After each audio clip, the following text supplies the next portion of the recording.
India's tower infrastructure industry has been instrumental in shaping the digital revolution, and the association has been a powerful force in the growth narrative. As the leading industry voice, DIPA has been at the forefront of advocating change and promoting growth for the industry for over 12 years now. Fast forward to 2025, we envisage all Indians connected to the power of internet. The monthly consumption is expected to increase threefold to 40 GB. The rapid growth will require building digital infrastructure to support the demand of data-hungry Indians. The session today is an endeavor to shape the dialogue on creating a robust digital infrastructure. Without further ado, may I please request Tilak Rajdua, Director General DIPA, to join us for a welcome address. Tilak Rajdua ji is a veteran in the telecoms industry and has been a significant force in spearheading DIPA's vision, including repositioning of the association.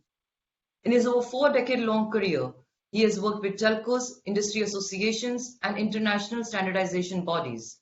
Duaji has many milestones to his credit and has recently been awarded with Amity National Leadership Award for industry commitments towards green technology. Duaji, over to you. Thank you very much, Parul. Good evening, good afternoon, ladies and gentlemen.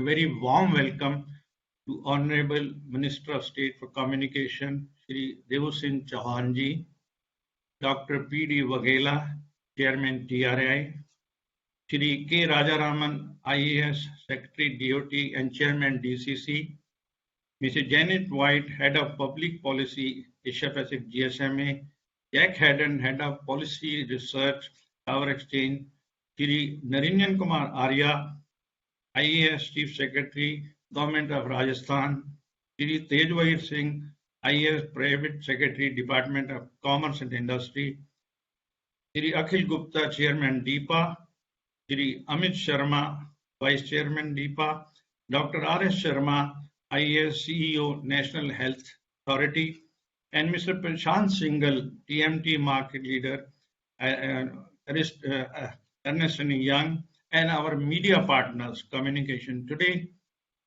community partners, Tower Exchange, Knowledge Partner. Very warm welcome. While addressing you all during the previous events last year, I was hoping that I would be able to meet many of you in person during the next event. However, the long tail of the COVID for almost 2 years now, and again the possibility of a third wave, indeed calls for caution. While the vaccination drive has gained momentum, let's hope that full normalcy restored within a year, even though the virtual format has enabled all to join the event from the safety of our home. I have to say, I do miss the intimacy and warmth of face-to-face interaction with you all. Hopefully, the pandemic will be behind us soon and we'll have opportunity to meet again at that time and not virtually. It has been another amazing year and a wonderful journey. We started in 2010 with the revolutionizing telecom scenario and the digitizing nation. There was a compelling need to reposition brand DIPA to align with future industry requirement, etc. DIPA has been constantly collaborating with state and central government authorities for alignment of the ROW policies, besides the resolution of the issues relating to power, disaster management, manpower movement. Telecom during an ever-changing dynamic industry has always been quick to respond to the demands of the nation as a whole. As the world has adjusted to the new normal, the requirements of the consumers have changed as well. Aligned with our fast developing and digitizing country, we have rebranded ourselves as DIPA, an industry representative for all digital infrastructure providers. I would like to thank DOT, TRA, and all the state governments for their constant cooperation, support, understanding, and prompt response regarding the issues faced by IP1s. What we are today, what we stand as an association, would not have been possible without members I would like to thank every one of our members for our constant support and faith in us throughout all these days. Thank you so much for being with us today. Stay safe and thank you very much. Over to Parag. Thank you, Duaji, for such an optimist message. Next, we have a video clip highlighting decade of digital infrastructure industry and journey of DIPA to DIPA. Please take a watch.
Digital India has become a way of life.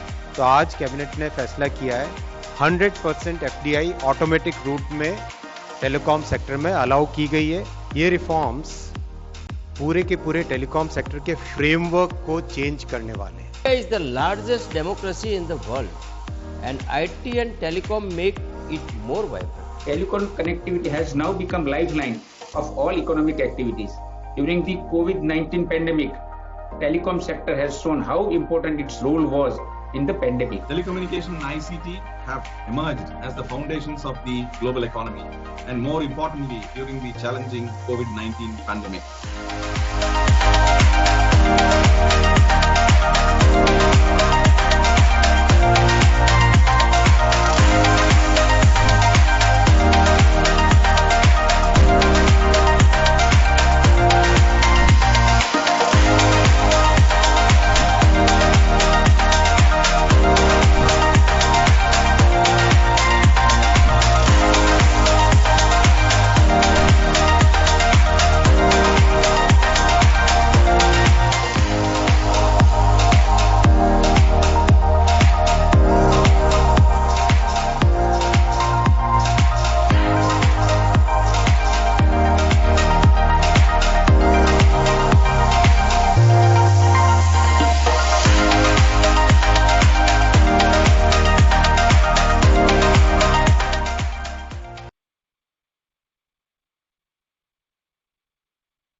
Thank you. Moving on. NIPA and EY collaborated to develop a thought leadership report titled Digital Infraco Unlocking the Tower Power. To talk about this report, we have with us Mr. Prashant Singhal, Emerging Markets, Technology, Media and Telecommunications Leader at EY. Prashant drives EY's emerging markets growth agenda in a rapidly converging tech, media and telecoms construct. With over 2 decades of consulting experience, Prashant has implemented innovative strategies for fast-growing big tech segments, the Sunicons, the Unicorns, to long-established telecoms and technology players. Request Prashant to share insights on the role of TowerCos in fast-tracking the vision of Digital India. Over to you, Prashant. Thank you. Thanks. Good evening, everyone.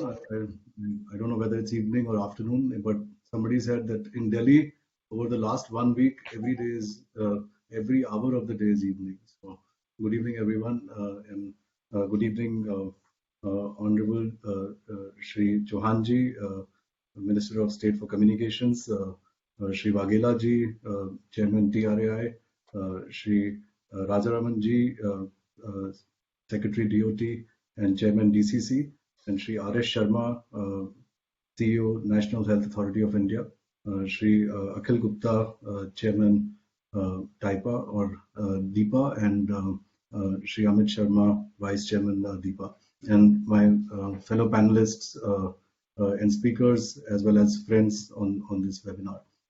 So I think we've done this paper. Maybe we can just have, I've got a few slides, if you can just have the presentation up. But we've developed this paper on the outlook of digital infrastructure. I think the tower infrastructure has gone behind us, and now it's more about digital infrastructure. Sorry, can we just have the slides, please? Or somebody getting the slides? Thank you. I think if you can just go to the next slide. And if you can go on the presentation mode, full presentation mode, please. So I think a lot has been said about the digital revolution in India. I think we've seen almost 801 or 800 million broadband customers, of which 770 million are mobile customers or mobile broadband customers.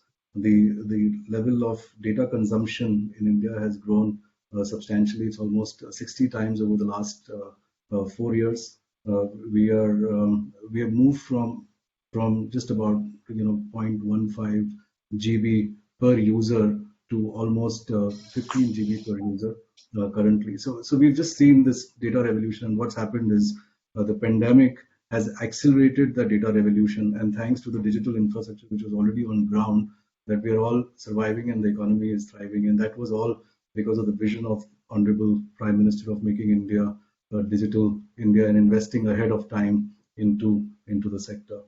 If we just move forward and roll forward ourselves 3 to 4 years, India can be a superpower when it comes to digital.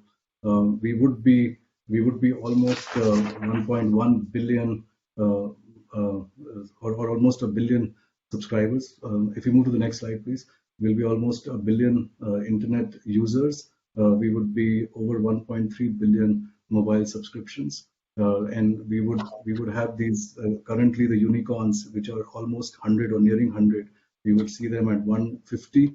Whether it's health tech, ed tech, consumer tech, I think India is leading the way, and we will see almost a 200 billion e-commerce market. We'll see a 12 billion education ed tech market. So I think India is innovating on digital, and for the entire digital revolution to happen, what is really important is that we have the digital infrastructure in place, both the physical infra as well as the intangible infra. And the physical infra is what companies which are today the tower companies and transforming themselves into digital infrastructure companies need to provide. This, if you just move to the next slide, I think this would require an investment of almost $20 billion over the next 3 to 5 years. And that investment will be in various parts to build this physical infrastructure for us to achieve what we want to achieve in the next 4 to 5 years. I think 5G is clearly something which is going to happen in India. We are behind, and we want to catch up, and therefore having a common infrastructure which is available of small cells, of fiber, of DAS, which can be shared, I think can provide a huge opportunity. If we look at just pure towers, I think India is expected to add another 250,000-300,000 towers, and that would require an outlay of $6 to $7 billion. If we move to fiber, which is a clear extension of towers, and today just about 30-40% of the towers are fiberized, we need to make sure that there are about 70-75% of those which are to be fiberized, as well as fiber is available to home. The fiber route kilometers need to double itself, which would require an investment of almost $8 to $10 billion. And that gives a big opportunity to tower cos. or now the digital infrastructure companies. Can I just request people who are not speaking to please go on mute? Thank you.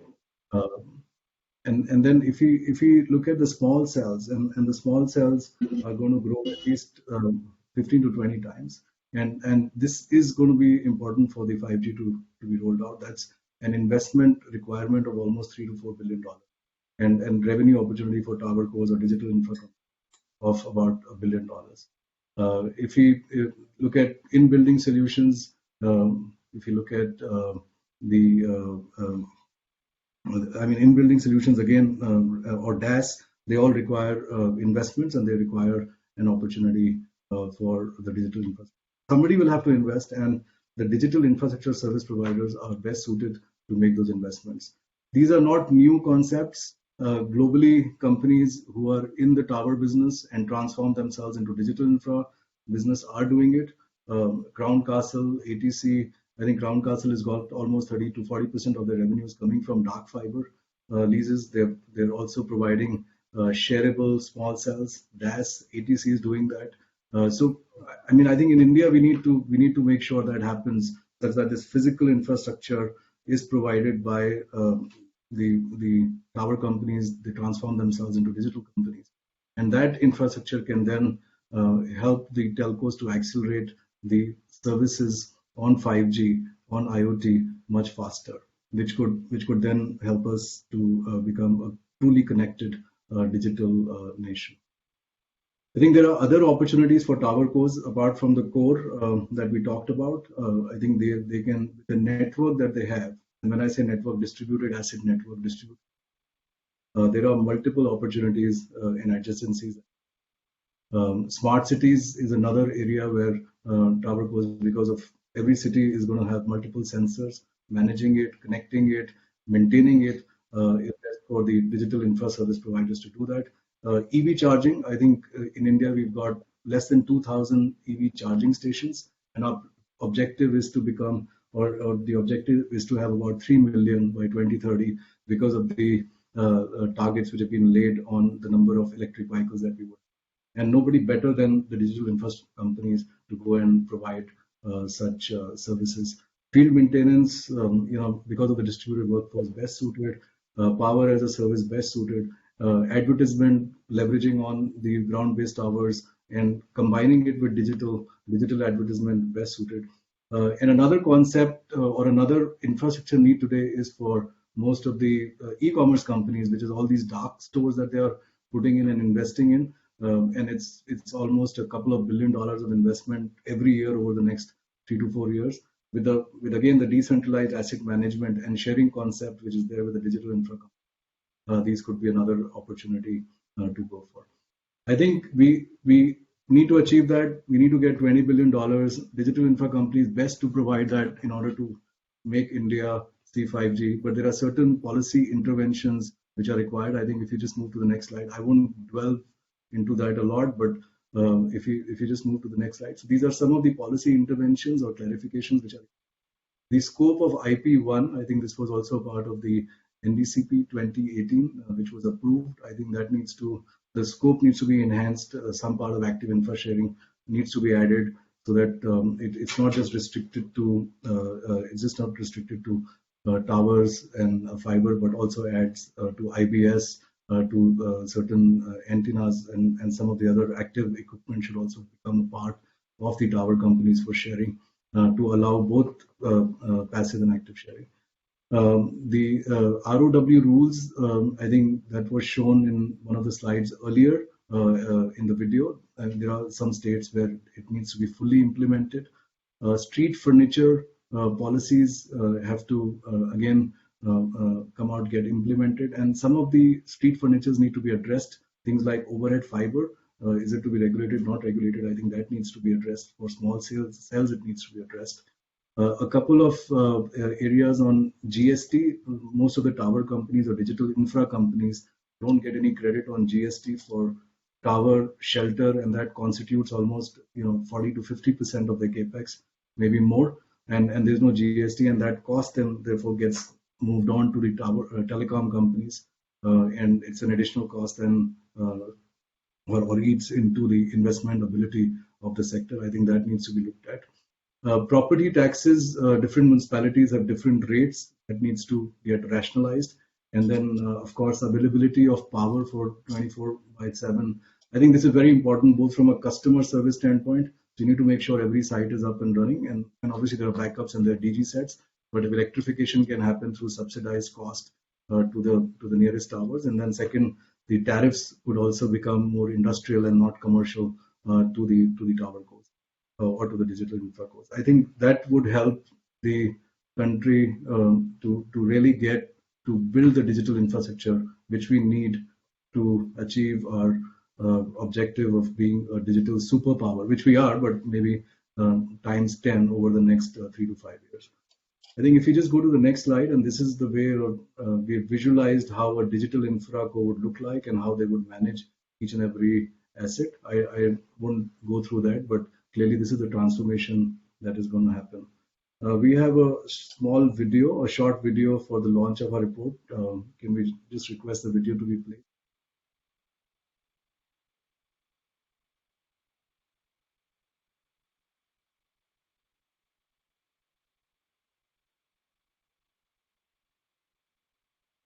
In the video, yeah, thank you.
Thank you, Prashant, for this fairly insightful session.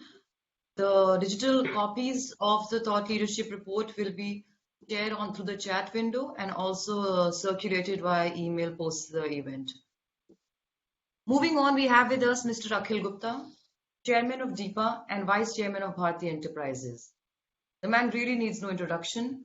A visionary, a thought leader, Mr. Akhil Gupta has conceptualized and implemented many of industry first, including IT and networking outsourcing deal and the passive infrastructure sharing concept with formation of Indus Towers. This concept is a global hallmark and an exemplary instance of industry collaboration. He continues to be the growth leader of Bharti's journey since inception and has played a critical role in growing the group both organically and through acquisitions worldwide. The recipient of numerous prestigious awards, he has also authored a management book, Some Sizes Fit All. Sir, may we request you to share a few words as inaugural remarks? Thank you, Parul.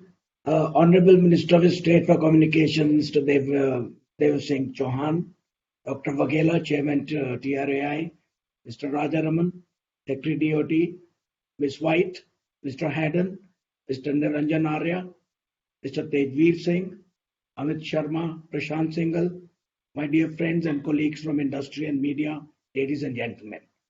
Good afternoon and a very warm welcome to this annual event of DIPA, the Digital Infrastructure Providers Association. A special word of thanks and appreciation to our overseas guests, Ms. White and Mr. Haddon, for joining and addressing us today, and to a very dear Dr. R.S. Sharma, who, despite his extremely onerous duty at this crucial time as CEO of National Health Authority of India, has taken time to send us a video message which shows his continuing support to our industry, which he has guided so passionately during its very difficult times.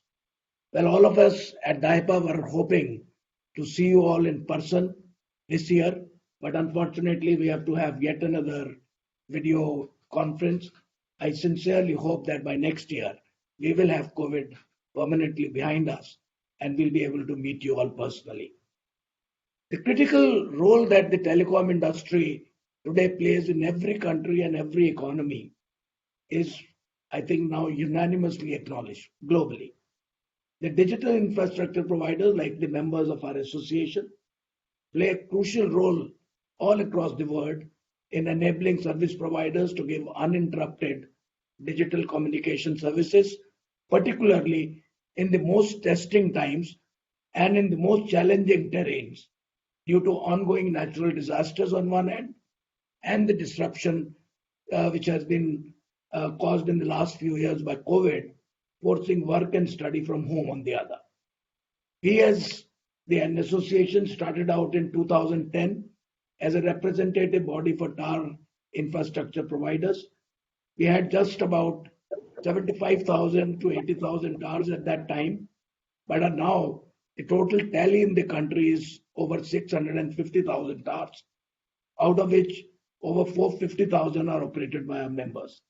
Our basic theme of sharing the infrastructure with all the service providers on a completely transparent and non-discriminatory basis has already resulted in savings for them running into billions of dollars in capex and in opex over the last decade.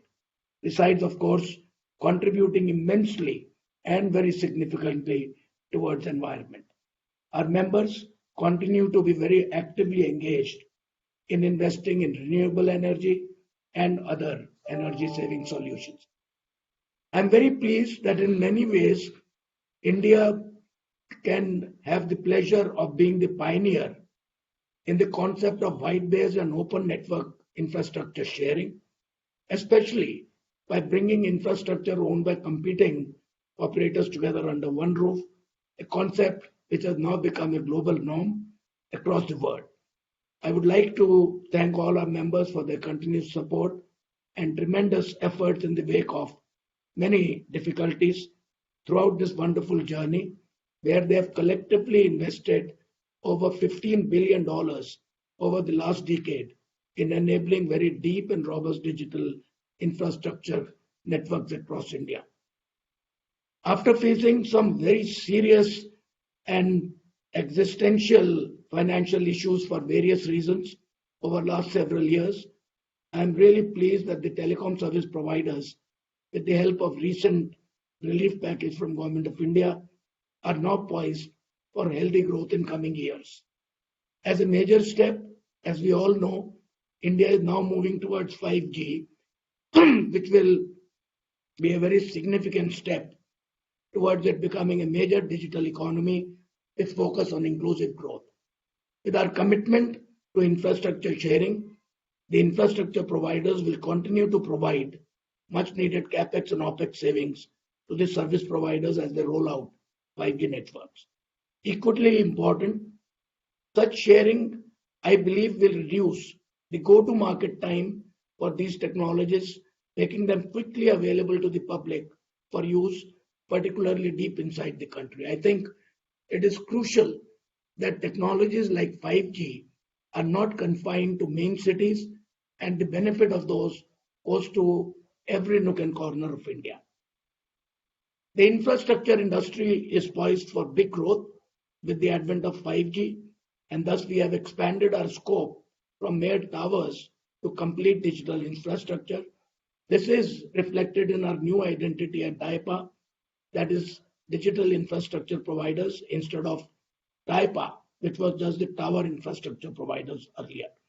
As being presented, as already presented by ENY, who are the knowledge partners for this event, there are so many adjacent opportunities that await us, like fiberization and small cells, microwaves, backhaul infrastructure, small cells, Wi-Fi, IBS, and so on. These would, on a fairly realistic estimate, require $15 to $20 billion of investment over the next 4 to 5 years. I'm really pleased that our members are fully prepared to make these investments in the coming years. They are fully equipped with their infrastructure ready. So I think this is something we are all waiting for. Sincere thanks to Prashant for their white paper on this occasion and the presentation today. Let me take this opportunity to thank DOT, TRAI, and various state governments for their wholehearted support in encouraging the concept of infrastructure sharing. We have already been deeply engaged with them to ensure an even more intensive and expanded role for the telecom infrastructure industry as envisaged by NDCP. My gratitude to Mr. Arya, Chief Secretary, Government of Rajasthan, and Mr. Tejveer Singh, Principal Secretary, Department of Commerce and Industry, Punjab, for their support and encouragement in this mission and for their gracious presence today. On behalf of all my colleagues at DIPA, I would like to reiterate to all the dignitaries present here today our very deep commitment to contribute towards ensuring a truly digitized India in collaboration with telecom service providers, DOT, TRA, and the state governments, and with continuous support and learnings from GSMA, industry bodies like TAR Exchange, and industry experts like ENY. Thank you once again, all of you, for joining us today at this event.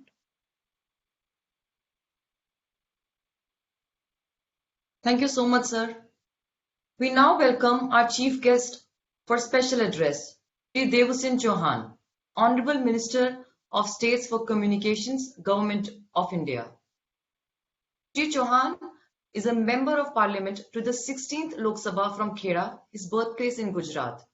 He is proponent of closing digital divide, need for indigenously designed, developed and manufactured 5G mobile network, e-governance, and ever-increasing importance of ICT during and post-pandemic era.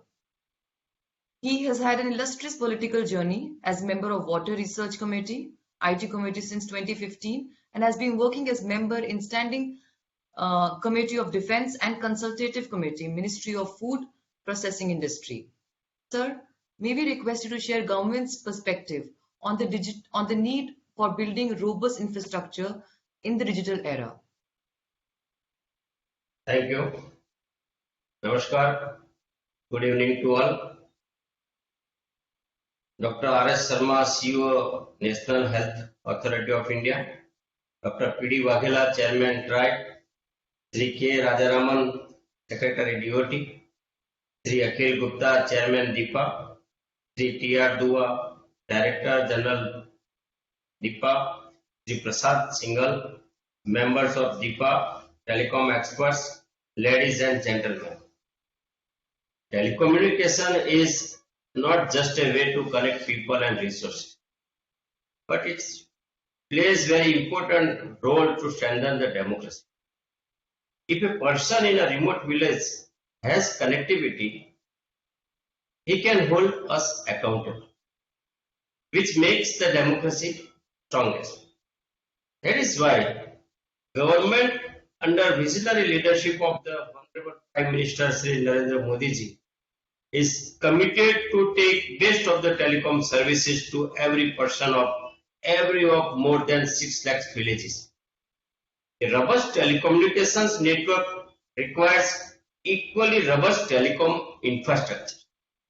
It is not only critical but also a strategic foundation for the growth and development of telecom network and digital transformation. Digital infrastructure provides association DIPA, represents an important segment of this vital industry. COVID pandemic has brought enormous changes in the world since last 2 years. Virtual meetings, video conferencing, work from home, and many other online functioning has become part of our daily life. During above crisis, telecommunication networks has performed very well. In fact, the performance of telecommunication was better in terms of usage and operations. This highlights the robustness and the capacity of our Indian telecom network and our telecom infrastructure. It is not only among the best but it is also among the largest. We have the second largest customer base with 1.3 billion mobile telephone subscribers and 800 million broadband subscribers. The growth of the network since 2014 has been unprecedented. During this period, the number of BTS has from 8 lakhs to 23 lakhs. It is not only the network that has expanded, the usage has also grown exponentially. Usage has increased from 370 minutes per subscriber per month to 813 minutes. The data usage increased from 0.2 GB per subscriber per month to 15 GB. What is more satisfying is that while the growth of network was northward, the prices of telecom facilities has been going southward. The data tariff per GB has gone down from 100 rupees in year 2014 to less than 10 rupees. Thus, India has witnessed a revolution in telecommunication sector during the last 7 years. This also underlines the huge success of the policies of the government of India. It is well-known fact that when telecommunication grows, nation grows, and the livelihood of the people grows. The country has witnessed phenomenal growth of the sector and also its impact on the growth of economy. The government of India is not only focusing on the length and breadth of the network, but it is also been stressing on the depth of telecom coverage. That is why the Honorable Prime Minister has mandated us to provide fiber to all 6 lakhs villages of the country by August 2023. The Department of Telecommunication has worked out the plan and will meet the target. The government recognizes the role of every stakeholder for their contribution in phenomenal growth of telecom servicing, including that of infrastructure providers. To provide much needed support to the sector, the government has come up with telecom reforms under the dynamic leadership of the Honorable Minister of Communication and IT and Railways, Sri Ashwini Vaishnav. These reforms have infused a new vigor in the industry and has created an environment for unlimited. I can also assure you that this is not one-off exercise. The Modi government will continue to charter the path of reforms in the sector, which will take the entire industry to the next level. Honorable Prime Minister has always been emphasizing on Atmanirbhar Bharat. In the area of telecom manufacturing, a revolution has already begun. Our Indian telecommunication companies have successfully tested 4G mobile communication network elements. Soon, BSNL will deploy all indigenously manufactured 4G mobile network. Department of Telecommunication has also been at the forefront of development of 5G technology in the country, and results are quite exciting. It is expected that by third quarter of this year, we will have indigenously designed, developed and manufactured 5G mobile network. My ministry has also launched the Productivity Linked Incentive PLI scheme for encouraging and developing telecom and networking products in the country. The uniqueness of this scheme is that MSMEs have been given equal opportunity to take part. Scheme will attract investment for major global companies. It is expected that 31 companies will invest more than 3,300 crores in next 4 years. It will generate incremental employment for more than 40,000 people with an incremental production of around 1.82 lakh crores over the 5 years. The scheme is also boost domestic research and development.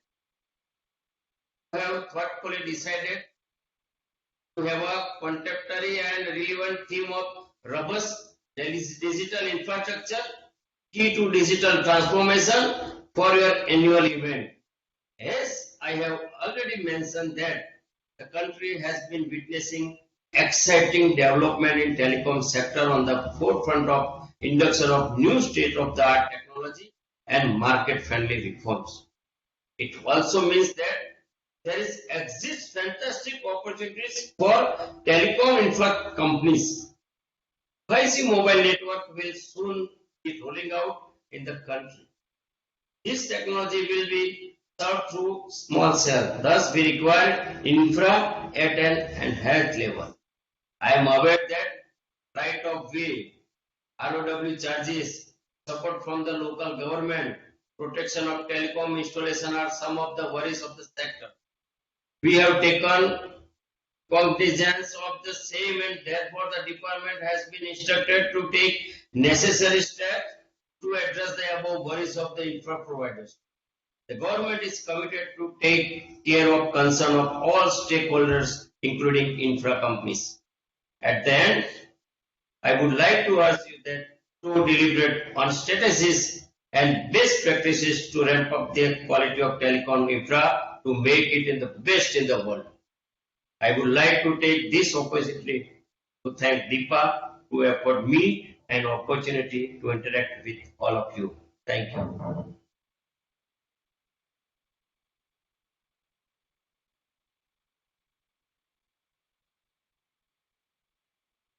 Thank you, sir, for the promising talk on the next wave of growth in the sector. Next up, for keynote address, we are delighted to have with us Dr. P.J. Vakela, IAS Chairman, TRAI. Dr. Vakela assumed the role of Chairman, TRAI in October 2020. He believes in creating a flexible, adaptive, and light-touch regulatory ecosystem. Prior to working with TRAI, Dr. Vakela worked as Secretary in the Department of Pharmaceuticals, Ministry of Chemicals and Fertilizers. During his tenure, he launched ambitious schemes and has been at the helm of policy changes in the sector. In 2018, Dr. Vakela was honored by Honorable Prime Minister of India, Excellence in Public Administration, while appreciating his contribution in implementation of GST in India. Sir, may we request you to share your perspective on digital infrastructure? Thank you very much. Sri Devshiji Chauhan, Honorable Minister of State for Communication, Government India, Sri K. Radharaman, Secretary DOT, Sri Akhil Gupta, Chairman DIPA and Vice Chairman Bharti Enterprise, Sri Narendra Kumar Arya, Chief Secretary Government of Rajasthan, Sri Tejveer Singh, Principal Secretary Department of Commerce and Industry, Government of Punjab, Sri Miss Janet White, Head of Public Policy, APMC, GSM. Good afternoon, ma'am. Mr. Jack Haddon, Head of Research, APSC, T.R. Dua, Director General of DIPA, all the participants and media. At the outset, I should appreciate DIPA for organizing an annual event with a very, very important theme, that is digital infrastructure. I thank the organizer for inviting me to this event for sharing my views on the subject. Thank you, Prashant, for making excellent presentation and delineating very, very important aspects of creation of infrastructure in the country. The digital economy incorporates all economic activities that are either reliant on or significantly enhanced by use of digital infrastructure, digital technologies, and digital services and data. Digital economy of India is all set to become a major player in the international value chain system. The digital value chain is evolving rapidly with new technologies which have potential to cause major disruptions. These technological disruptions are also introducing new services, new players, and many times forcing exit of the old players. Naturally, this requires policies and regulations which facilitate handling of technological disruptions and allow stakeholders to seize opportunities available from such technological disruptions. In addition to robust R&D and innovative ecosystem, availability of reliable, feature-rich and highly capacitive digital infrastructure can absorb needs of the new technologies that caters not only to the common citizens of the country, but also of the Indian businesses and enterprises. Also, global lockdowns has exposed the huge digital gap between countries and within societies like never before.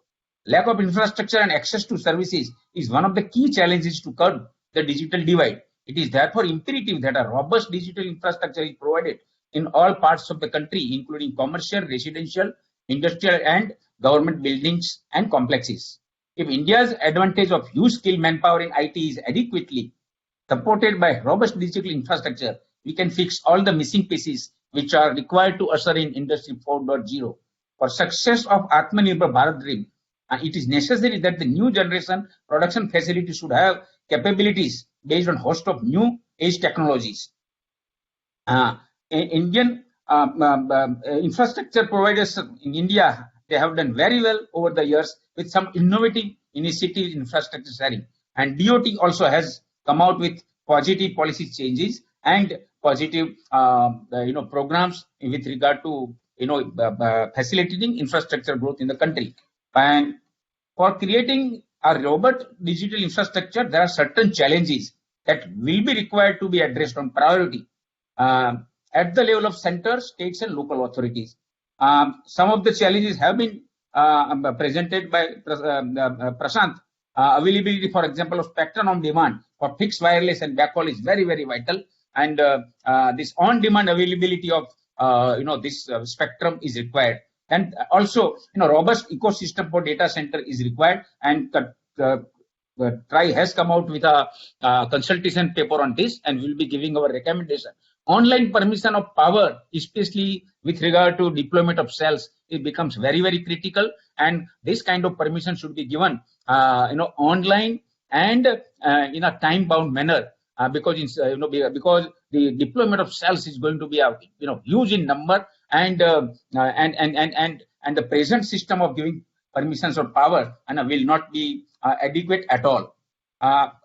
So another 4 important challenges which I'll be talking slightly and I will deliberate slightly more is overhauling, adoption and legal enforceability of ROW rules 2016, then using strict furniture for digital infrastructure, creation and co-sharing of infrastructure.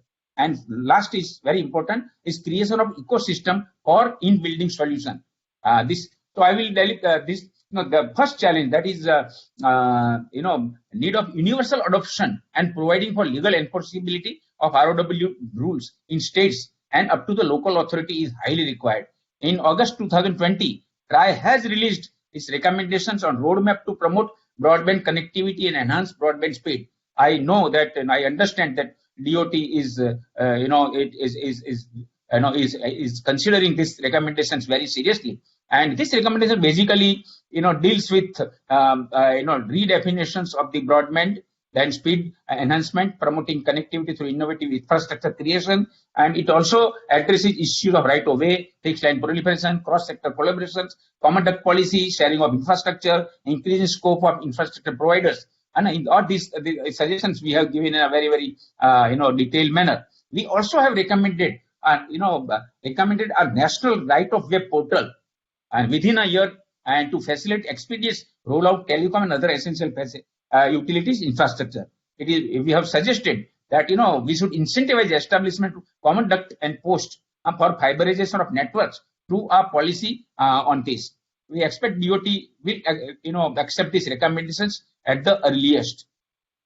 Second challenge, which again is very important from the point of view of 5G, is street furniture like electrical poles, traffic lights, billboards, and bus shelters for the deployment of the small cells and aerial OFC for the this 5G rollout. Adoption of new age technology will require support of 5G networks, especially in high capacity bandwidths and low latencies to work efficiently. It is a well-known fact that 5G network will require a lot of small cells to meet the requirement of both coverage and capacity in high frequency bands. Industry 4.0 will also have to be supported through small cell based next generation networks. However, deploying millions of small cells, as I mentioned earlier, it involves huge investment. and the process of permissions and are at present time consuming. The use of public street furniture will obviate the need to have greenfield deployment of towers or poles for small cells, thus bringing down the capital expenditure requirement for TSPs, IPS, and will save a lot of time. For 5G or any other capacity, high capacity broadband, India needs to improve fiberization of sites, which is unfortunately hovering around 30%. For rapid optical fiber deployment, we need to find a deployment model which is light on capex opex requirements. This will also need to, there will be need to focus on the deployment of overhead fibers using street furniture to solve the backhauls issue. There are some challenges using the street furniture for small cell and optical fiber deployment, which include local body permissions, power availability, excessive fees imposed on the deployment, restriction in form of areas and buildings. These issues need to be addressed through proper planning, regulatory support, and cross-sectoral collaborations, especially at the ground level, involving local bodies and area authorities. As small cells will be deployed in bulk, conventional methods of dealing with ROW permissions on a case-to-case basis may not work at all, and we will require permissions, mass permission or bulk permission. State authorities and DISCOMs should put in place mechanism for allowing bulk permissions. DOT has recently issued an amendment to ROW rules prescribing various investment-friendly terms and conditions for laying overhead and aerial fibers. This is the right step forward. State governments and other authorities controlling the street furniture can consider identifying and cataloging street furniture in their areas. They should also earmark dedicated spaces in public assets like public buildings, post offices, buses, and railway stations, and allow service providers to deploy small-scale architecture there. We TRI has taken a lead, and we have formed four groups to take up 4 pilot projects involving a smart city, one metro, a port, and an airport. And we will prepare some sort of guidelines for the state government and local authorities how they should go about making the plan so that each and every telecom operators and other people who want to put up infrastructure gets access to this kind of furnitures. I'm happy that TRI is working with a forum of Indian regulators in this respect. FOIR has formed a working group on cross-sector collaboration for use of infrastructure of the power and telecom sector for mutual benefit. The group has already given a report, and this report is likely to be considered very soon. And I hope that CRC will be issuing necessary guidelines to the state regulatory authorities and to implement these recommendations. Coming to the third challenge which requires attention is how we can promote co-sharing and co-creation of infrastructure by various infrastructure authority and agencies. Digital infrastructure creation is capital intensive and returns cannot be ensured unless several players share the same. TRI has recommended that passive as well active infrastructure sharing should be allowed under the Internet Service License and Internet Service Authorization under Unified License and VNO licenses. DOT has accepted and amended the terms and condition of ISP license to permit active infrastructure sharing. However, it seems that the permission to share active infrastructure among service providers is limited to backhaul and Wi-Fi. This requires to be amended, and I would request Secretary DOT sitting here just very small amendment. What we had recommended, I think there is some that has been missed out. In addition, sharing of 5G cell sites can be encouraged for further cost reductions. TRI is also examining a reference by DOT on the possibility of allowing sharing of core network elements also. Sharing of any infrastructure is always facilitated when it is deployed and owned by neutral third parties.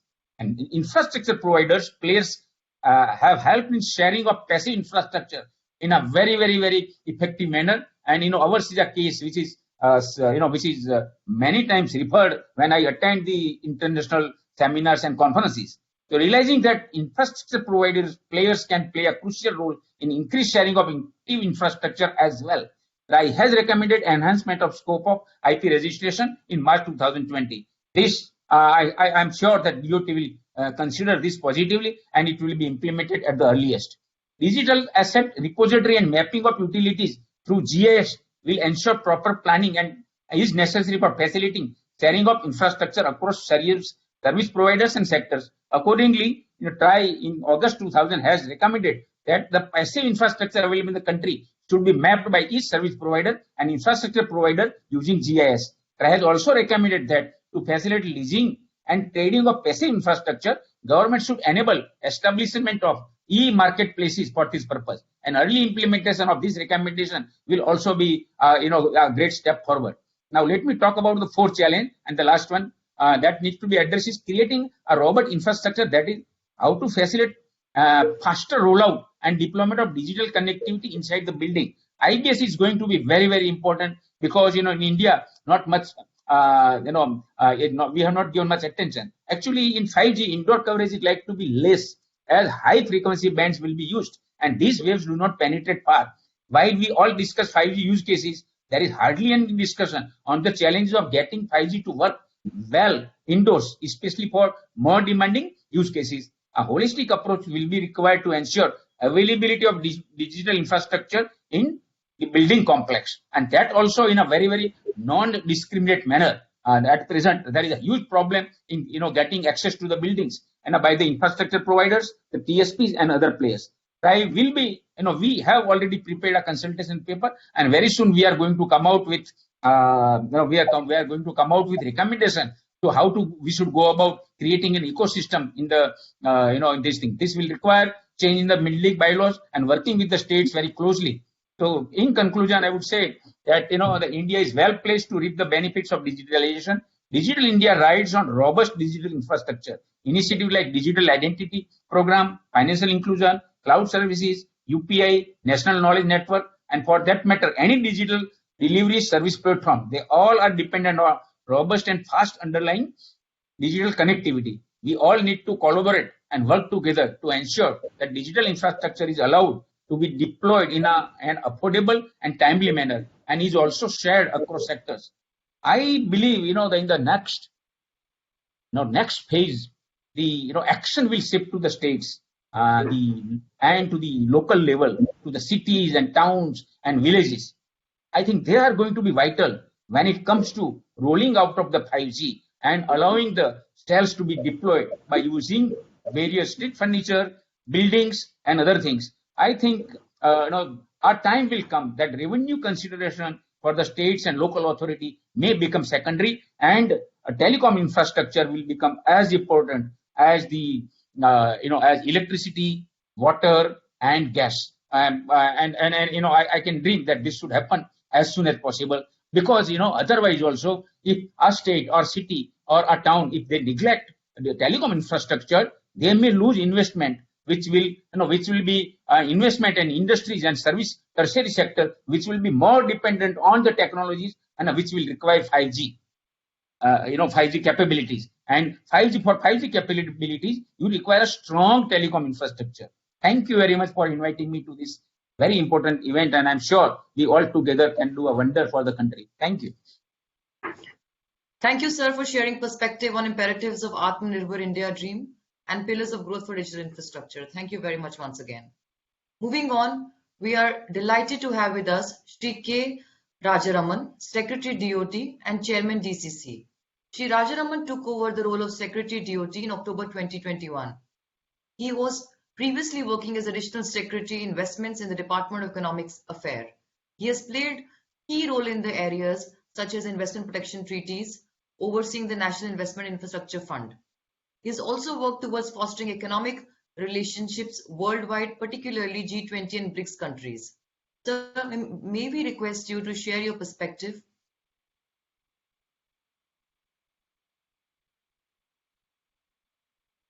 Thank you very much. And Honorable Minister of State for Communications, Shri Devushan Chauhanji, Shri P.D. Vaghela, Chairman TRI, Shri R. Sharma, CEO of National Health Authority, Shri T.R. Dua, DG of DIPA, Mrs. Janet White of GSMA, Jack Haddon of the Tower Exchange, Mr. Prashant Singhal from EY, and Mr. Akhil Gupta, Chairman of DIPA, and all the international and domestic participants of this conference. Good evening, good morning, and good afternoon to all the participants of this conference. First of all, let me congratulate Chairman DIPA and the Director General for transitioning to the new brand DIPA this year. This has brought new hope for the sector as it looks forward to rollout of new technologies, including 5G, wherein DIPA is going to play a very crucial role for developing desired digital infrastructure. The release of the white paper on InfraCo by the Honorable Minister is a great initiative.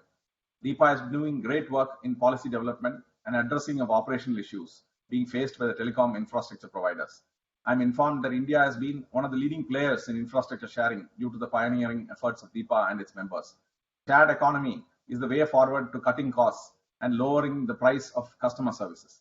Looking back all these years, I realized that the period correlates with the time frame when the telecom infrastructure has grown the fastest. Within the last decade, we have seen technology evolution from 2G to 3G and 3G to 4G, and now 5G is around, and we have 6G scoping in progress.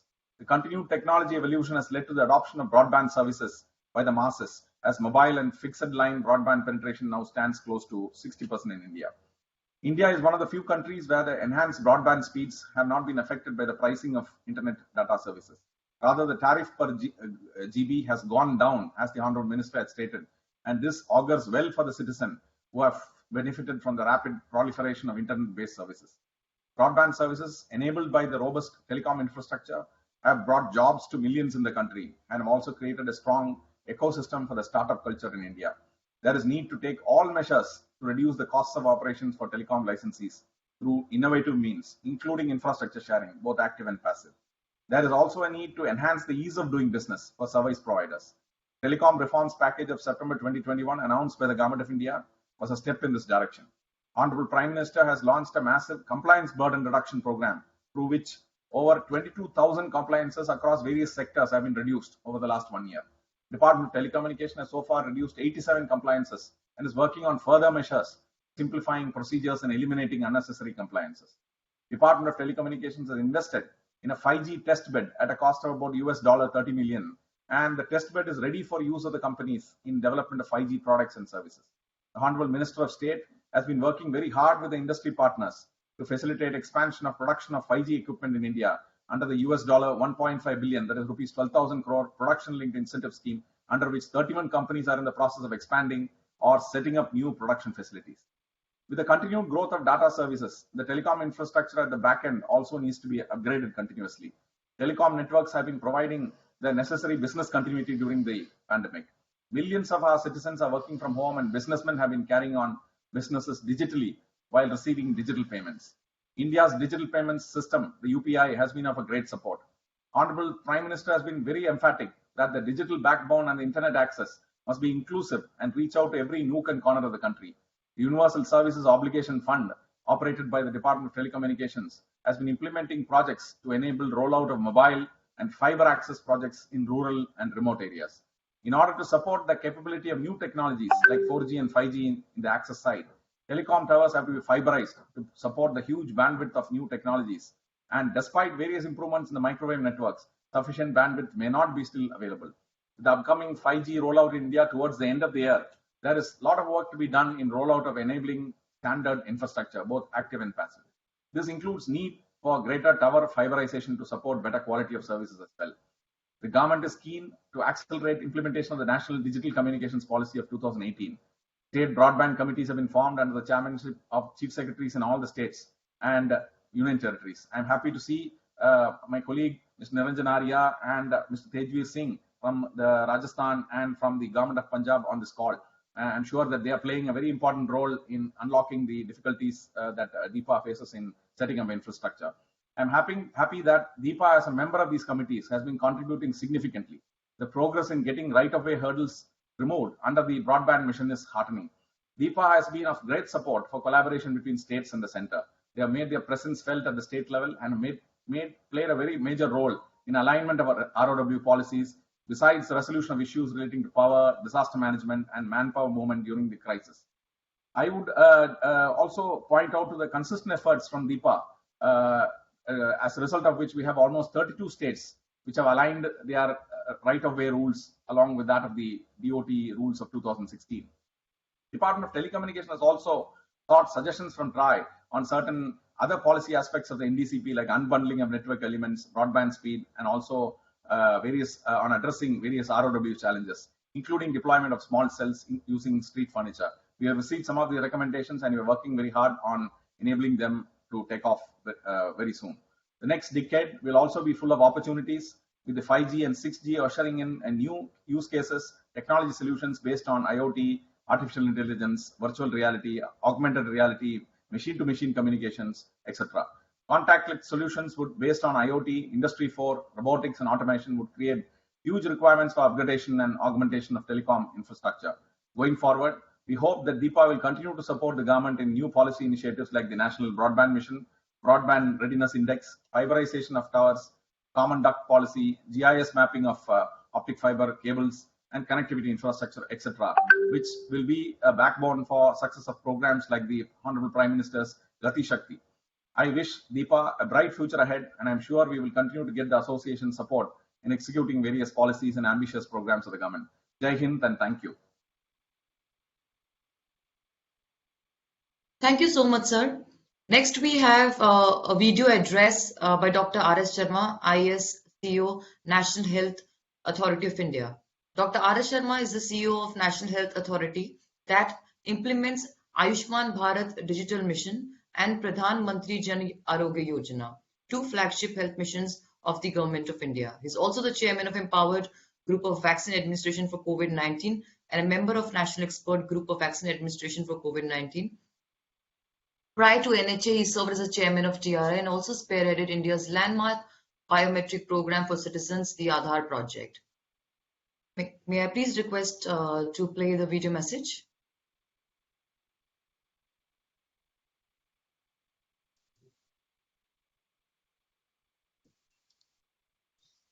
Well, good afternoon, friends. First of all, let me thank DIPA, that is the Digital Infrastructure Providers Association, which was earlier in my time when I was chairman of TRAI, was known as DIPA, Tower and Infrastructure Providers Association, for inviting me to this annual flagship event of theirs. Though I'm no more in TRAI, but fortunately I still remain, working in the digital space, and certainly digital infrastructure is one of my one of the topics which is very close to my heart, and I feel that whatever be the softwares and services and other kinds of things, ultimately they have to ride on the digital infrastructure, and unless you have a robust digital infrastructure, you will not be able to have a very successful Digital India program. So that is why, if you recall, the Digital India program was conceptualized by our Honorable Prime Minister, and there were 3 layers of that program. So the first layer was robust digital infrastructure as a utility to citizens. So we realized that unless you have a digital infrastructure in place, which is in term largely means the telecommunication connectivity, broadband, etc., you will not be able to have any meaningful digital India, programs of software services or citizens empowerment. The other layer was the software and services on demand, and the third was citizens empowerment. So I think that is so digital infrastructure is actually a prerequisite for any successful program. And I must also compliment the DIPA for actually, starting this concept, which was the first in the world, about sharing of the towers. So essentially, this whole issue of now I'm told the average tenancy per tower is more than 3, which is actually a great achievement, because ultimately, if you look at it, there are only 3 major operators, and besides the BSNL and MTNL. So I think it's very good that all the 3 operators and everybody is now collaborating to actually ride on a common digital infrastructure, a common tower infrastructure, which actually serves the nation. And now I'm told there are 6.5 lakh towers, and obviously there are 20 lakh approximately those points which are riding on these towers. So that's one part. Also, I would like to share with you that India has done a tremendous amount of leapfrog when it comes to digital things. For example, we had created a digital identity way back, about 10 years back, and now that identity is bearing tremendous amount of fruits in terms of the DBT, or in terms of other kinds of KYC, for example, for getting mobile connections. So you have 1.3 billion digital identities, and we have had 60 billion, authentications thus far.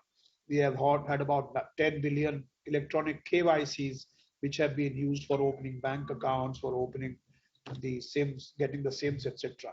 So that's one great achievement India has done. We have done a wonderful work in the payment space. That's another, very, very flagship program which we have done.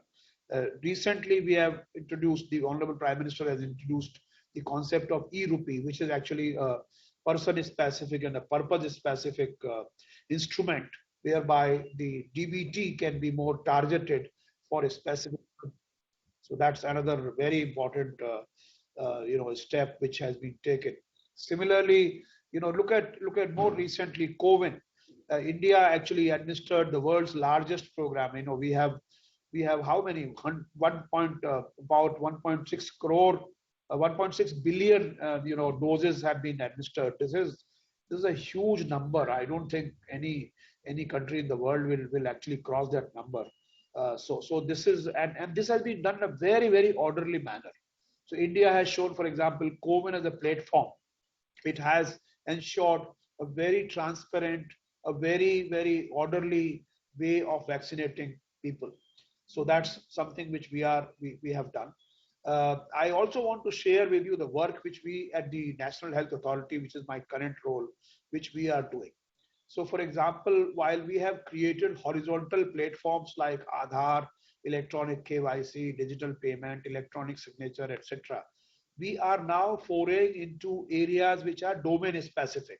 So for example, you now have a concept of open network for digital commerce, ONDC, which is being promoted by the Department of Ministry of Commerce.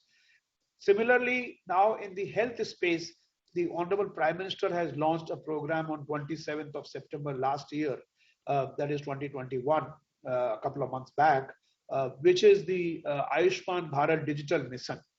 And the whole purpose of that program is to ensure that we leverage the digital infrastructure and digital infrastructure to deliver services in a more ubiquitous manner, with more quality and with more affordability. So accessible, affordable and quality health services can be delivered by using the digital infrastructure. And there also the role of DIPA will be very, very critical, because if we are able to have broadband connectivity at each level, because you will require teleconsultation, the digital consultations will be required, and that will require connectivity again.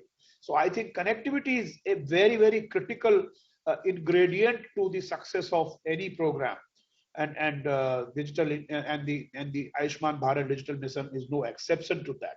Similarly, there are other efforts also. For example, digital tourism mission. The Honorable Prime Minister has constituted a group called National Digital Tourism Mission. So there are many domains now in which we are now carrying out systematic programs, which again will use the digital infrastructure. And I think there are other things like, for example, the Wi-Fi network, which is PM Vani program, which is there, which will use the digital infrastructure. Broadband connectivity is coming now, and I'm sure DIPA is going to play a very critical role in that. So I think digital infrastructure is ultimately responsible. If India has to leapfrog, and India is leapfrogging in the delivery of digital services, then digital infrastructure is very, very necessary. And I want to compliment the DIPA and all their members for making that happen.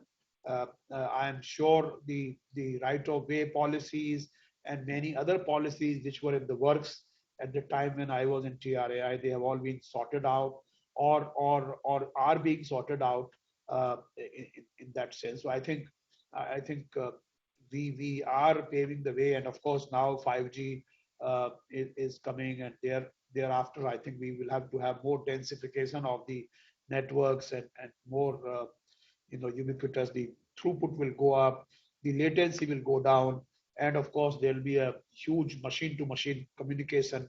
A lot of areas of artificial intelligence, machine learning, everything will develop. but will develop around the digital connectivity. So once again, I want to congratulate DIPA for their annual flagship event, which is the robust digital infrastructure is a key to digital transformation. Robust digital infrastructure is a key also, to I want to thank them for inviting me to address. Also, I want to thank them for inviting me.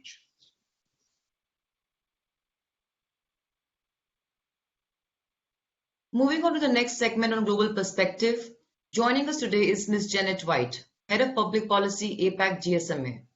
Ms. White provides public policy support for MNOs across APAC on telecoms, data privacy, spectrum, 5G, IoT, and competition policy.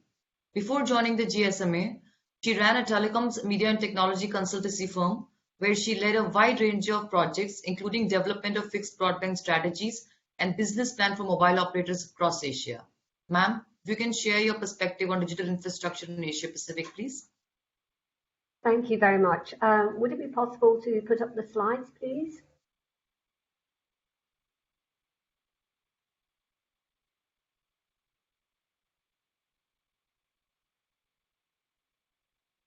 Ashish, could you put up the slides? Well, let me start off anyway then.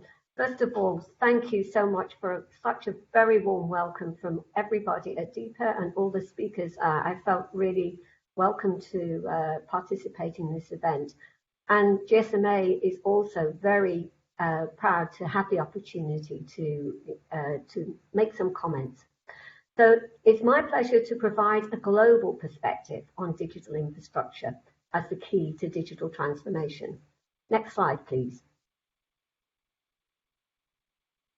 No infrastructure has reached more people more quickly than mobile, and the numbers speak for themselves, with mobile penetration at 67% and now reaching more than half the world's population with mobile broadband. The GSMA estimates that mobile operators will invest 900 billion in capex alone for the period 2020 to 2025. 80% of this will be on 5G. In 2020, the mobile technologies and services generated over 4.4 trillion of economic value added, which represents around 5.1% of GDP.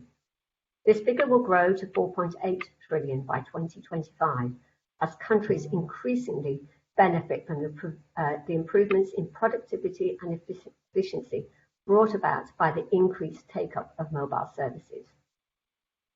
In April 21, the mobile sector was credited by the United Nations for achieving a critical breakthrough towards its mission of combating climate change, being the first major sector to achieve this rigorous criteria set by the UN's Race to Zero campaign, which demonstrates a commitment and leadership of mobile operators in the push to meet the goals of the Paris Agreement. Now, I noticed that these slides are quite small there. I'm very happy to share those slides and, if you want to look at those numbers in detail. So the next slide, please. At the Q3 2021, 162 operators in 64 markets had launched mobile 5G. 15 operators globally offered commercial 5G services on a standalone network. And by the end of 2021, an additional 20 operators should have launched or transitioned to standalone networks, with Asia Pacific accounting for half of these. Next slide, please. In many countries, particularly in emerging markets, mobile technologies are really the only way that many people can be connected. The mobile industry does have a role to play in connecting citizens and a duty to do our part, but we cannot do it alone. Policymakers and regulators have a role to play by ensuring an enabling policy environment. For example, as we've heard, the announcements of a series of reforms towards the end of last year for the Indian telecom sector represents a game changer for both the digital and wider economy. While these reforms are a critical first step in helping the country to meet the digital India vision, now it will be important that the government builds on them to ensure the long-term sustainability of the sector. This will enable 5G to play a central role in India's effort to become a 5 trillion economy. As you can see on the slide, there are a range of regulatory levers that can accelerate mobile and in particular 5G infrastructure. In the interest of time, I'm just going to highlight a few. Firstly, spectrum policies that encourage investment, as well as a full spectrum roadmap for the future, are crucial. This means timely assignment of spectrum, both for access and backhaul, setting reserve prices for spectrum at affordable levels to incentivize investments. For the full potential of 5G, spectrum is needed across low, mid, and high bands. The 3.5 gigahertz range has been the launching point for 5G.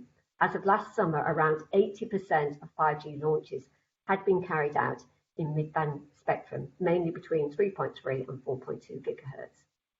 After assigning 5G launch bands, there are then two main areas being addressed by regulators, either maximizing the 3.5 gigahertz range for mobile or looking elsewhere, which often means 6 gigahertz.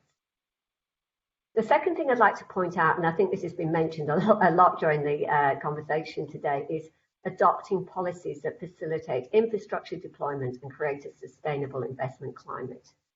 Many countries, beyond India, have adopted right-of-way policies to ease deployment of infrastructure in the sector.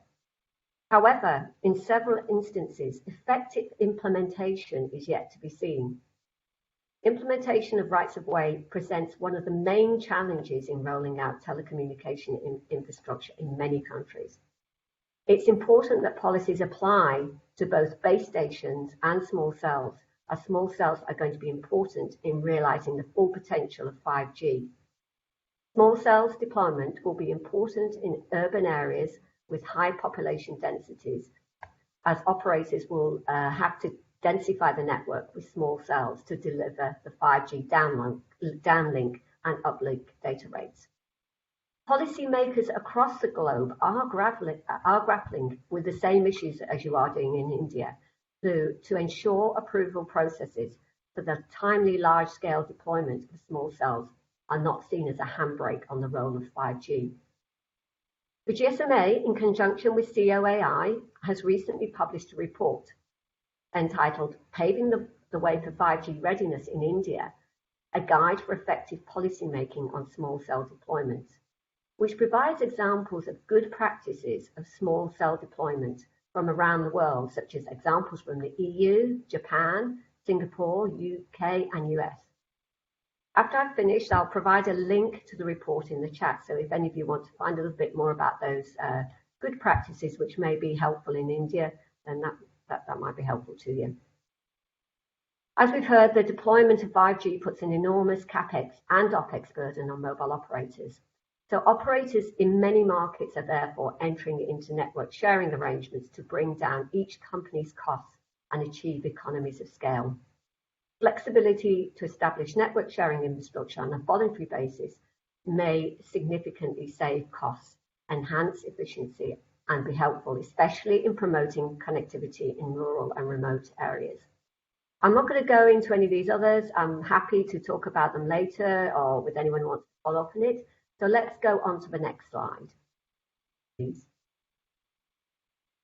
So 2021 has seen new developments and innovation in all areas of mobile digital infrastructure. While 2022 will see some existing trends continue to run their course, new themes will also emerge. Therefore, I thought it'd be interesting to highlight 5 trends to watch in 2022. So the first one I'd like to highlight is that 2021 saw the highest number of spectrum assignments in a single year since 2017, when the first 5G auctions took place. We believe momentum will continue in 2022 as plans to release 5G spectrum have been announced in 20 countries so far, with many markets already in the consultation process. More regulators, as we see in India, will release spectrum throughout the year. Auctions will continue to take place across all 5G bands, low, mid, and high bands, and all regions, making 5G a global focus. Assignments of spectrum in millimeter wave bands are also on the rise, with rollouts and adoptions making progress on the millimeter wave as the millimeter wave ecosystem matures. Secondly, We expect Open RAN will remain one of the highest profile network technologies of 2022. While with Open RAN still in its infancy, we believe this will be a year of continual learnings driven by new testing labs funded by governments or industry, supplier partnerships and operator deployments that deliver best practices and highlight where Open RAN makes sense. However, it's important to note that against a massive install base of proprietary RAN gear, it will take Open RAN many years to make a significant impact. Thirdly, network slicing has been heralded as a prominent feature of 5G. Although slicing is possible on 4G, LTE, and 5G non-standalone, its benefits can only be fully realized with 5G standalone. According to the GSMA Intelligence Operators in Focus research in 2021, on an enterprise survey, 20% of operators already positioned 5G network slicing capabilities as a primary 5G value proposition. The fourth one, edge computing has moved from concept to deployments as new use cases demand a more decentralized approach to computing and networking than a traditional fully cloud-based model. Edge networking can improve latency for services and minimize backhaul costs. According to GSMA's Enterprise Opportunities 21 service, over the next 2 years, 51% of operators see on-site edge computing with access to the public network as a key means of serving enterprise clients' requirements for private networks. Operators are therefore likely to be looking to partner for public and private mobile edge computing to deliver a wide range of use cases. And finally, climate-related activities in the telecom sector has accelerated markedly over the last 18 months. However, setting a company on a downward path of energy consumption and ultimately net zero emissions is complex. A range of new technologies to lessen energy consumption have reached commercial deployment stage, which we can expect to see in 2022. For example, AI-powered sleep rates, RAN upgrades to multi-antennae, passive site improvements such as moving from lead acid to lithium-ion batteries, smarter network planning. So I've raced through a lot of information, and if anyone would like to learn more about the points I've discussed, please do not hesitate to contact me. I'd be more than happy to expand on this further. So finally, thank you once again for having this opportunity to speak at this amazing conference. Thank you. Thank you, Janet, for insights on 5G and key trends on mobile digital infrastructure. Thank you very much once again. Next with us is Mr. Jack Hayden, Head of Research, APAC Tower Exchange. Mr. Hayden works closely with operators, regulators, investors, and vendors for M&A roundup of all major tower deals, interviews with disruptive influential industry leaders, and updates on new technology and business models that are changing the TowerCo DNA. He's an expert in facilitating useful connections and bringing communities together to drive real change in the industry. Over to you, Jack. Hello, everybody. Good morning, good evening, good afternoon, depending on where you are. Is it possible to bring up my slides just before I get going? But yeah, I'm very happy to be here with you all today. Thank you very much to DIPA for inviting me, and looking forward to presenting an international perspective on the evolution of TowerCos. So if you could just move to the next slide, please, Ashish. Just quickly to introduce Tower Exchange. So we essentially provide accurate and in-depth information to help you navigate the global tower industry.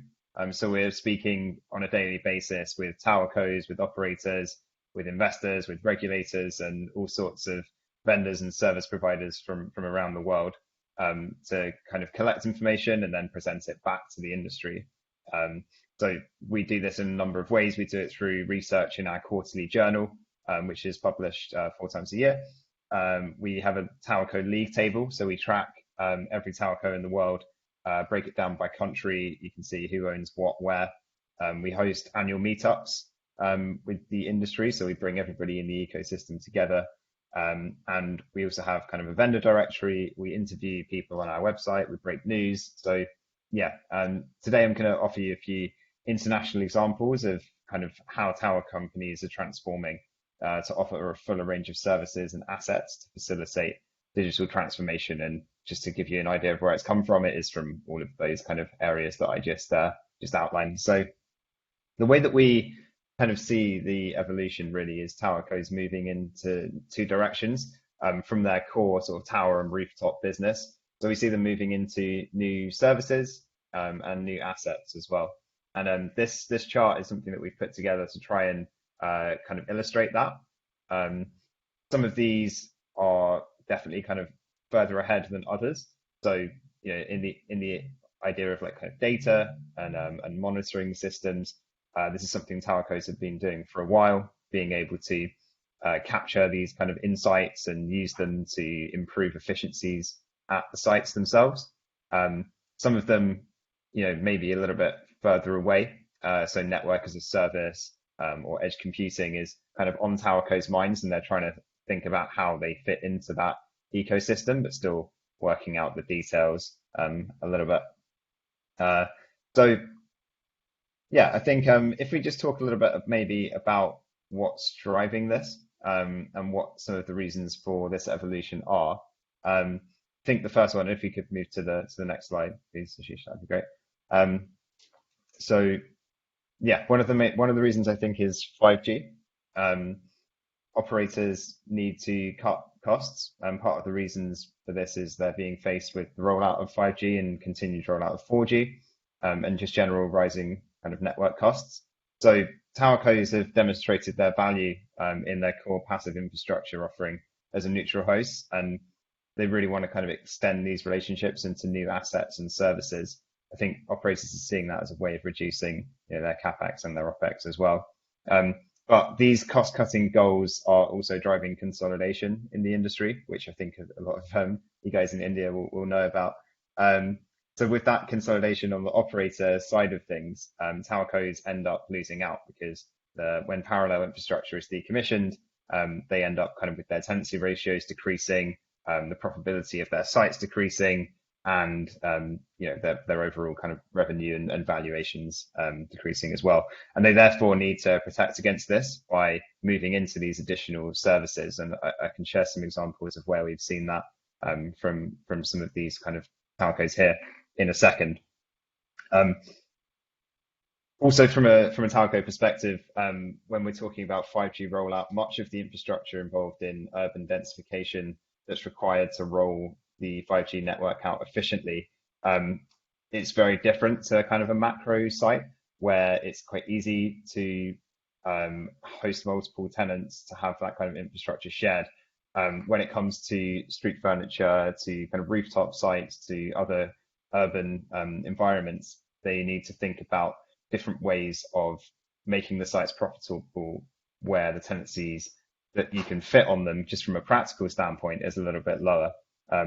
They really need to evolve and become more flexible to be able to support operators with urban densification. And just thinking of additional services there, we've seen kind of working with municipalities on air sensors, on kind of like advertising, public Wi-Fi, electric vehicle charging, which has been touched on previously in this event. So yeah, I think that's one driver of this change. I think the second one is just an increase in sharing overall. So the ambitions for operators to reduce capex and opex is definitely starting to outweigh their reluctance to share equipment. Towercos want to be seen as partners here for sure. And with RAN and active equipment sharing gaining momentum, if decommissioning due to consolidation is one threat that we just touched on, the threat to the core towerco business model that's posed by antenna sharing is definitely even more significant. So if antenna sharing does end up taking off between operators, from a towerco perspective, they really need to own these antennas and diversify their offering to sustain and increase their growth as well. I think the next thing that I would point to is the new design of radio networks that with kind of the growing trend of Open RAN. It's going to create more competition on the hardware and the software side of things, but this decoupling will mean that we really need a new vendor category to emerge as an integrator. I think telcos really see themselves as being the perfect kind of, imperfect place to fill that role. So that's another driver of why we're seeing these additional services and assets to support digital transformation. So just to point to a couple of examples from across the world, from some of the companies that we speak with on a regular basis, I think DAS Solutions, I picked Wireless Infrastructure Group here because they're a company that we've spoken to recently about this, but I could have picked any number of telcos. I think kind of indoor networks are definitely kind of an area that lots of telcos are moving into. To use an example a little bit more local to Asia, like with Central Tama in Indonesia, they were acquired by EdgePoint Infrastructure last year, and one of the key reasons for that was the strength of their indoor solutions. So yeah, that's definitely something that a lot of telcos are looking at moving into.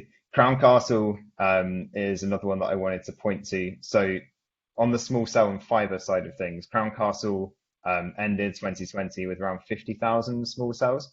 They currently sit at about 120,000 following some deals that they've conducted with T-Mobile and Verizon.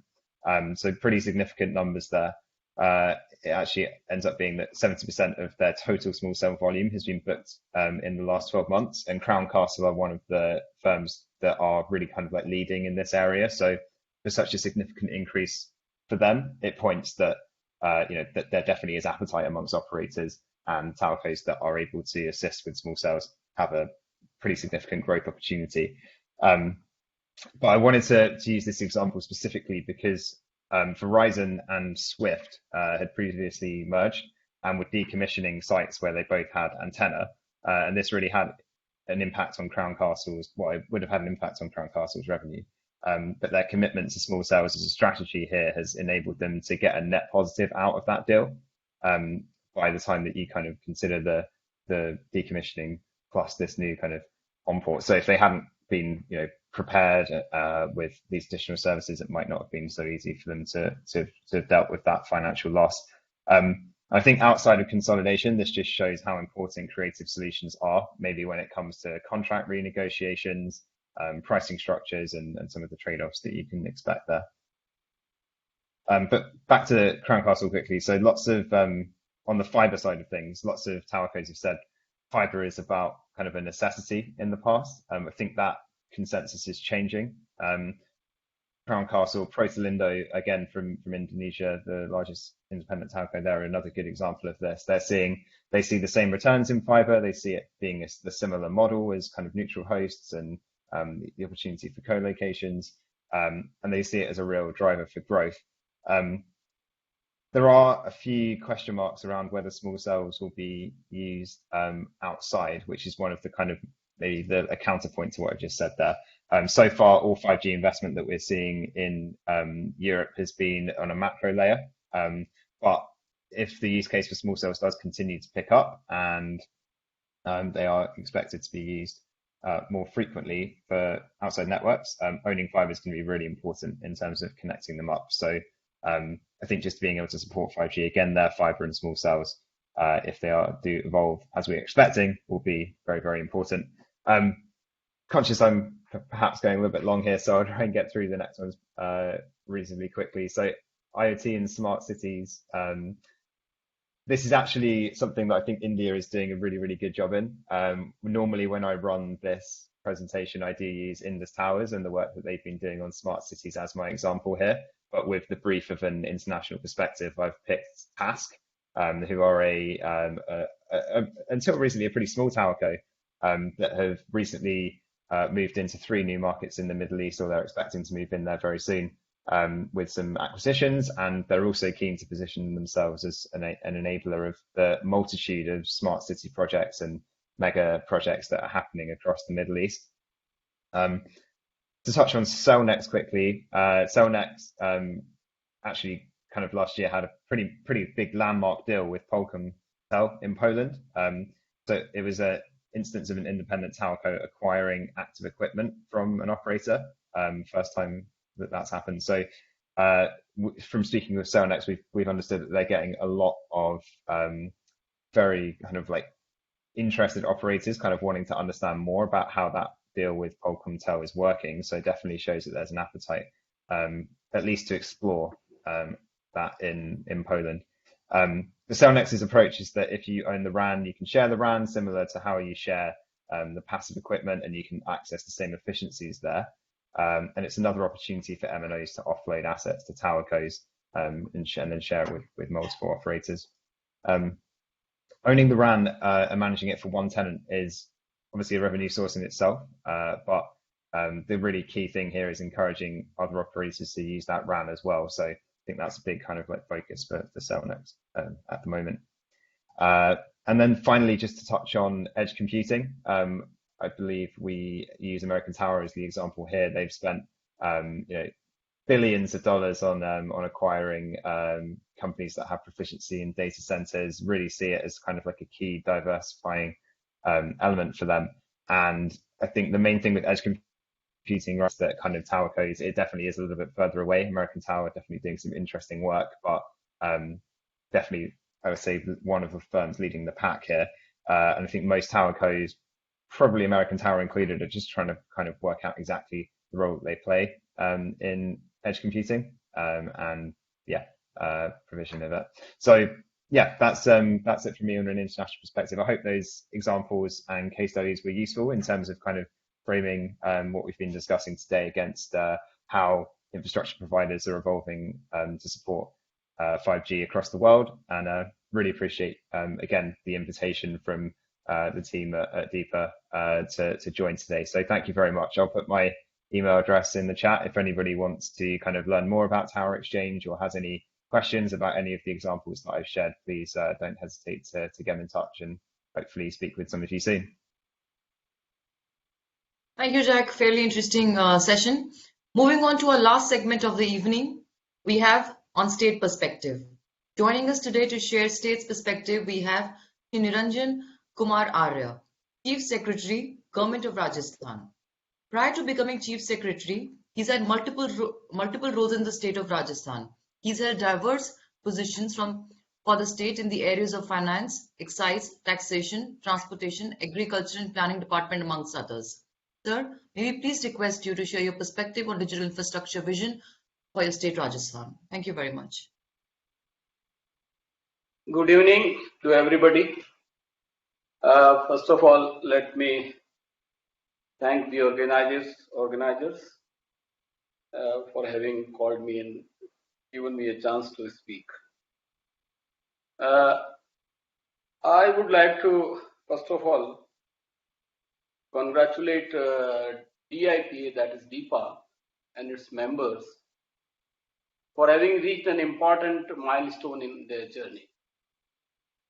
It is actually seeing is believing the kind of revolution of the telecom sector in India and in the States. It has really changed the entire gamut of life. And for that, I think DIPA has also been doing a great job in the field of policies, regulatory and operational issues, particularly in the telecom infrastructure domain. And I'm sure DIPA will continue to play a very important role in the policy and regulatory domain at the state and of course at the same time at the central level. We all know that entire globe, not only India, but the entire globe has seen the COVID-19. And with the widespread outbreak of COVID-19, nations across the globe are struggling to counter the threat posed by the pandemic. Pandemic has also been affecting economic and financial conditions worldwide, with India being no exception, and so is the case of the states.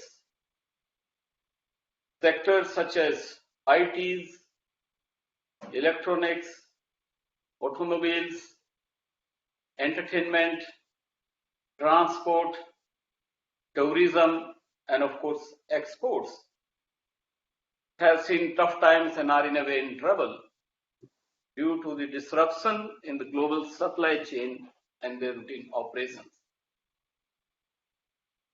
During this critical lockdown period, this sector, that is the telecom sector, has really proved to be the backbone of the country to ensure people remain socially connected, information is processed, disseminated, and I cannot imagine had this revolution of telecom sector not been there in India, or for that matter in the entire globe, and we had this COVID, people were closed in their house, there were lockdowns, there were curfews, there were all possible measures to control the COVID. And if this could not have been there, then what would have been the life we can imagine? Telecom networks have also enabled various sectors to remain connected and functioning. We all know that the move to work from home, how could it be possible without it? So the work from home can be sustained, and facilities like online classes, now this is a new concept everywhere. People don't go to colleges, to schools, teachers don't go to schools or colleges, but they do their job. Students are being imparted their education, it is through online, and that is because of this sector. Online payments, we all know what is the importance of online payment in the current day's business scenario. And they are all continue to be available to the citizens even during the COVID-19 pandemic. I have no doubt, there cannot be any doubt in saying that telecom infrastructure providers and their field engineers and the technicians are playing a crucial, still a role during this crisis situation when the usage of telecom services are increasing day by day due to the work from home, online education, video conferencing. I would like to put on this record that at the moment I'm talking through VC. For the last, I think, 1.5 years, I have been here on this post. I've been taking video conferencing every day. So throughout the period, my entire work system, my entire process, my entire monitoring, my entire coordinating work has happened just because of this sector.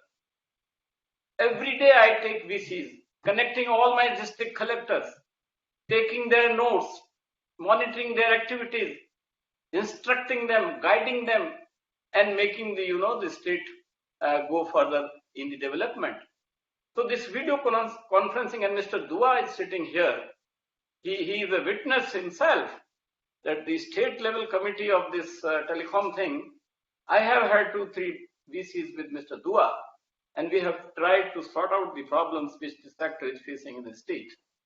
So now that you have video conferencing among the peers and increasing use of digital services, demanding faster and continuous upgradation, additional telecom infrastructure to cater to the requirement of upcoming sectors. Despite various issues and challenges faced by the telecom industry, also in maintaining uninterrupted telecom operations, it is standing tall, and our frontline warriors from telecom infrastructure providers are working outside tirelessly to ensure rest of the country and the rest of the people can work safe inside. We have been able to do what we are doing, what we will be doing just because of this sector, and there is a high level of appreciation for the people who are engaged, who are involved in the sector and doing their work for us. I would also like to put forth for the participants and the entire telecom fraternity that since this segment, as the announcer has just said, that it is a state's perspective, so let me now touch some issues regarding or in relation to the perspective of the state. Government of Rajasthan is committed to industrial development, including the telecom industry in the state. As these days, every state, not only Rajasthan, but we can see in India that every state government is highly committed and making all effort to see that particularly the telecom industry goes up in their state, because that is the enabling industry. Very keen on taking the policy initiatives to revive the industries and investor sentiments to bring in further investment in the state. Also, I would like to mention that recently we have had Invest Rajasthan. It's a kind of summit, you can say, but because of COVID, that could not take place. We have slightly postponed the event, but this time we have, for the first time, earlier what used to happen that there would be one event in the capital, and that would be Invest Rajasthan, Resurgent Rajasthan, or maybe the Vibrant, whatever it is. And there the all industries people will come and they will commit something, and that would be a summit. But this time what we have done is that we have gone to the districts. Every district has organized and held the events of Invest Rajasthan. And there also this sector has played a very, very important role, because industries from across the world, maybe from the South India, maybe from the Eastern India, could not come to Rajasthan, could not come to, let's say, Jaipur, to Jodhpur, to Ajmer, to Bikaner. But since there was an investment district summit at each district level, everybody was connected, and we could really corner or garner about 10 lakh crores of commitment for the industrial initiatives in the state. And needless to say, a lot of credit goes to this sector. Had this not been there, I wonder how could we do it. As far as the telecom infrastructure industry is concerned, I fully agree that there is a need for rapid scale up in telecom infrastructure and enabling policy which can promote rapid development of new technologies, including 5G, which my previous speaker was referring to. Now, here also I would like to touch upon the salient feature of my state. Rajasthan, in terms of geographical area, is the largest state of India. And you have the largest state geographically, and therefore the challenges, therefore the problems are also enormous in order to see that the entire area is, covered by network. So the companies, the private sectors is facing some problems, and in that committee where Mr. Dua and all the companies and all my officers are there, we always try to ensure that their problems are minimized or removed or done away with. We are already in processes of amendment of existing policy framework in coordination with the industry led by DIPA to boost deployment of digital communication infrastructure in the state of Rajasthan.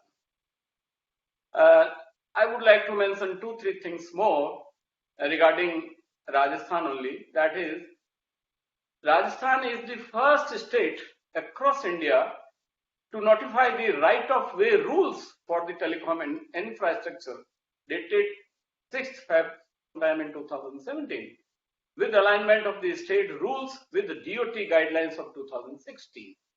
We all know that when you go for the expansion and when you lay down your lines and everything, then you always face the problem of right-of-way. Governments, were not able to smoothly implement or execute the process, and therefore we need to have a mechanism, we need to have a framework. The government of Rajasthan has rightly issued right-of-way notified rules, through which now we are going ahead, and I think we will be able to sort out all problems related to this issue. Further, Rajasthan became number one, or maybe the first state, not number one, but the first state for issuing an order to implement Rajasthan township policy, which states that any new colony that is going to come up in the entire state that will be set up in Rajasthan must have a separate area to set up mobile towers. Throughout the country, I think everywhere I can imagine that putting mobile towers has been a challenge, more so in the urban areas. So, and these colonies are also coming in the urban areas. So unless you have a regulation so that you have a separate dedicated place earmarked by the colonizer or maybe the development urban government authorities. So now we have a set of rules saying that you must have a separate area to set up mobile towers. By launching of single window online portal for telecom towers, the government of Rajasthan has ensured the quick clearances of the tower applications in the stipulated time frame. Every meeting, whenever Mr. Dua and their party and the teams are talking to me, there are certain issues with the collectors, maybe the land issues, maybe the revenue matters. So I think majority of the problems are coming from the collectors, and that is for the revenue, and that is for the land only. So we are trying hard, and for that only I think we have now launched a single window online portal so that the telecom towers issues can be addressed properly. To address the local operational issues, long pending tower and EV permissions, alignment of district authorities with state policy, Rajasthan government has constituted district level telecom committee. And I'm also happy to tell you that all my collectors are regularly taking this committee meetings. If there are 2-3 collectors are not taking this meeting, Mr. Dua would highlight it, and then I would certainly get it done. So we have been doing it because ultimately the matter has to be sorted out at the grassroots level, that is the district level. Here in Jaipur, in my meeting, we have policy decisions, we can instruct, we can direct, we can issue notifications, but at the collectors level, at the ground level, things have to happen. And therefore, this district level telecom committee is very important. And under the chairmanship of district magistrate, I think these committees are working and they will solve the problems every quarter. Government of Rajasthan has ensured that telecom remains exempted from lockdown restrictions. I mean, I don't have to tell this because I have already mentioned this, and they were not under the control or under the lockdown regulations. They were absolutely exempted, and telecom field engineers and technicians have unhindered access to the telecom infrastructure for necessary operations and maintenance. I think that was required, that has to be done, and this was done.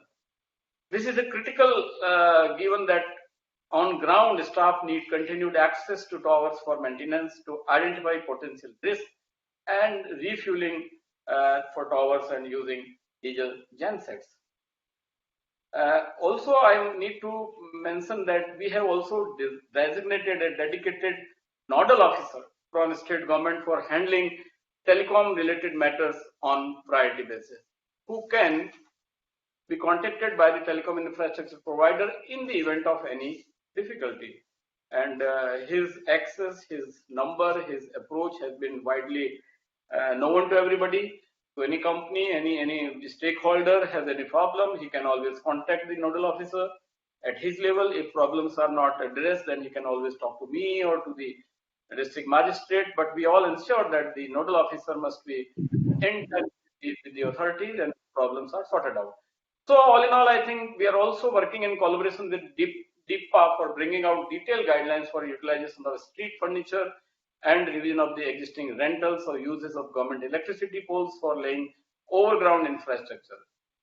I think Rajasthan government, as I mentioned in all my statements, that we are making all efforts, and we hope that with the continuous support and association of DIPA and the private stakeholders and telecom sector companies, the telecom scenario in Rajasthan will certainly improve, and it will go a long way to make the life easier here in this state. Thank you very much.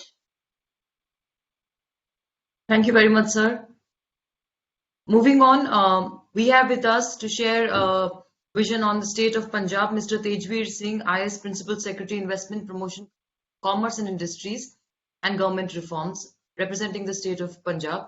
Prior to this, he served as Principal Secretary to Chief Minister Punjab and was responsible for administrative reforms, personal and general administrative department. He has also served as Director Information and Public Relations and Principal Secretary to the Chief Minister. He is interested in public policy and has also taught the discipline to civil servants at the National Academy. Sir, may we please request you to say a few words on the need of strong digital infrastructure, especially at the grassroots levels. Thank you. Honorable Chief Guest, Union Minister of State for Communication, Shri Devi Singh Chauhan ji, Chairman TRI, Shri P.D. Waghela, Secretary Telecom, Government of India, Shri K. Rajaraman, Chief Secretary Rajasthan, Shri Niranjan Arya, Chairman DIPA, Mr. Akhil Gupta, distinguished speakers, ladies and gentlemen. It is a privilege to be with you today in this important event to share Punjab's perspective on creating a robust digital infrastructure to usher in a digital transformation in the country. Let me begin by congratulating DIPA and all the distinguished speakers for a very informative